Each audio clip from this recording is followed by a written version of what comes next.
धारावी जो कि दुनिया का सबसे बड़ा स्लम है वो अब मिल गया है गौतम अडानी को ताकि वो उसे रीडेवलप कर सके। यानी आप सोचिए कि जो धारावी अभी तक ऐसा दिख रहा था वो अब ऐसा भी दिख सकता है। ये जो धारावी है वो इंडिया के लिए बहुत ही सिग्निफिकेंट है। इसका रीज़न ये है कि जो धारावी की पॉपुलेशन है वो प्रोवाइड करती है इंडियन इकोनॉमी को with $1 billion and approximately 250,000 employed workers each year. In fact Mumbai का जो 60% वेस्ट है वो धारावी के अंदर ही रिसाइकल होता है और इसी की वजह से 10 to 12,000 वर्कर्स जो है इसके अंदर एम्प्लॉयड हैं।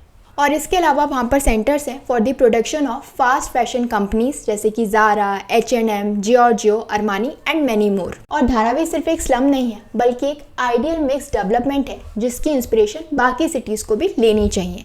यानी यहाँ पर जो बिजनेस और रेजिडेंसेज हैं वो साथ साथ चल रहे हैं which is economic as well as good for work life balance. So Dharavi के रीडेवलपमेंट से ना सिर्फ अडानी को बल्कि पूरी मुंबई को बहुत फ़ायदा होगा और इसीलिए आज के हमारे वीडियो में धारावी का जो ये पूरा रीडेवलपमेंट प्रोजेक्ट है इसे हम डिटेल में समझेंगे। सो महाराष्ट्र का जो हाउसिंग डिपार्टमेंट है उन्होंने अनाउंस किया है that Adani group will be the governments partner for the Dharavi redevelopment project. और ये जो पूरा प्रोजेक्ट है it involves an investment of at least $3 billion. इसके लिए जो Maharashtra housing and area development authority है उन्होंने फाइनल अप्रूवल दे दिया है for the appointment of Adani for the redevelopment of Dharavi. इस प्रोजेक्ट की जो इनिशियल इन्वेस्टमेंट कमिटमेंट है it is 5,069 crore rupees against a base price of 1,600 crore rupees. और ये जो एंटायर प्रोजेक्ट है it is estimated to cost around 23,000 crore rupees. अब आप लोग सोच रहे होंगे कि अडानी को इस सब से क्या फ़ायदा होगा, इतना पैसा तो इसके रीडेवलपमेंट में लग रहा है। तो इसका रीज़न हमें मिलेगा इसकी लोकेशन से जो कि बांद्रा कुर्ला कॉम्प्लेक्स के पास है जिसे हम पॉपुलरली BKC के नाम से भी जानते हैं। ये जो BKC है ये इस समय एक फाइनेंशियल डिस्ट्रिक्ट है जो कि 30 साल पहले सिर्फ एक बैरन मार्श लैंड था। ये मुंबई का काफ़ी पॉश इलाका है जहाँ पर हाउसेज, शॉपिंग मॉल्स, एम्बेसीज और बैंक ऑफिसेज हैं इंक्लूडिंग JP मॉर्गन। और यहाँ पे जो लैंड है वो काफ़ी एक्सपेंसिव है with a net premium office rent of $97 पर square foot on an annual basis.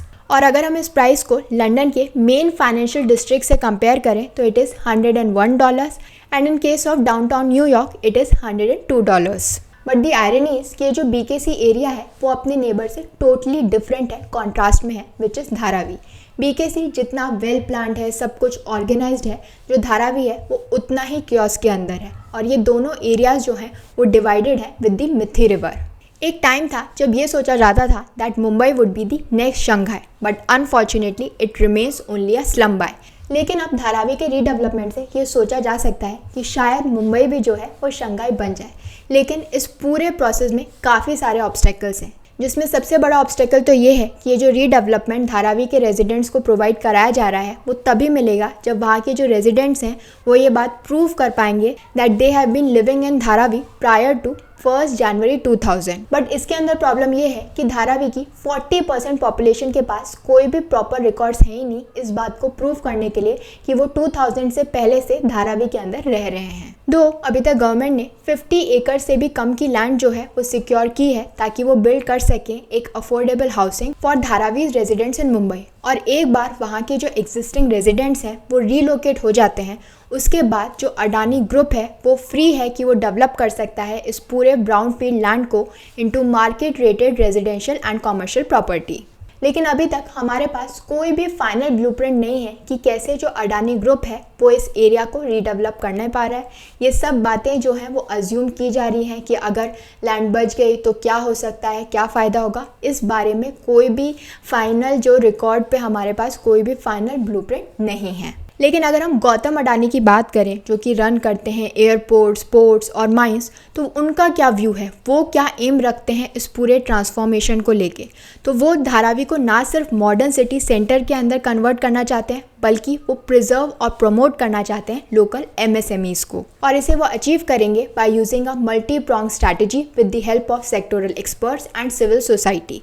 और ये माना जा रहा है that it could be a combination of training centres which will be focused on upskilling, common facility centres for product based as well as service based entrepreneurship models, R&D centres, data centres, MSME help desk etcetera. इसके अलावा एक और भी important element है which could be the creation of organised and systematic market places in line with the open network for digital commerce, जिसे हम ONDC के नाम से जानते हैं। बट ये जो पूरा सपना गौतम अडानी देख रहे हैं, इसका फुलफिल होना इतना आसान नहीं है और इसका रीज़न वो खुद है, क्योंकि वहाँ की जो लोकल कम्युनिटीज़ हैं वो प्रोटेस्ट कर रही हैं because of his involvement in this project. उनका कंसर्न ये है कि ये जो पूरा डिसीजन मेकिंग प्रोसेस है इन रिगार्ड टू धारावी, उसके अंदर उनका इन्वॉल्वमेंट नहीं है। और वो ये भी क्लेम कर रहे हैं that due to political reasons कोई भी डेवलपमेंट जो है अभी तक धारावी के अंदर नहीं हुआ है। और उनकी सबसे पहली डिमांड तो ये है कि एक फ्रेश सर्वे किया जाए बिफोर कमेंसिंग दिस रीडेवलपमेंट, और सेकेंड ये है कि जो भी हो रहा है वहाँ पर वो रेजिडेंट्स की कंसेंट से हो and no one should be homeless because of this redevelopment. क्योंकि इस तरीके के जो प्रोजेक्ट्स हैं वो कई बार फेल हो चुके हैं because of the mixed usage of land in Dharavi, eligibility criteria for rehabilitation of tenants and political reasons. So Dharavi के अंदर ये जो रीडेवलपमेंट की कोशिश है वो आज से नहीं 1997 से की जा रही थी। उस समय ये एम था कि धारावी को रीडेवलप किया जा सके जैसे कि टाई हैंग को किया गया था, which is the slum in Hong Kong. 2004 में इस रीडेवलपमेंट की जो कॉस्ट थी it was estimated to be 5000 crore, और उस समय काफ़ी सारी कंपनीज ने बिड किया था ताकि वो रीडेवलप कर सकें धारावी को, which includes Lehman Brothers, Dubai's Limitless and Singapore's Capital Land limited.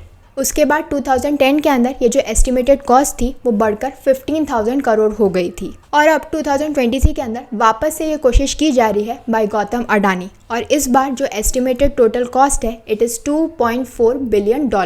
सो आपको क्या लगता है कि धारावी के इस पूरे रीडेवलपमेंट से किससे ज़्यादा फायदा होगा, अडानी को या फिर मुंबई को? हमें कमेंट बॉक्स में बताइए, और ऐसी और भी इंटरेस्टिंग इन्फॉर्मेशन के लिए हमारे चैनल को लाइक, शेयर एंड सब्सक्राइब करें।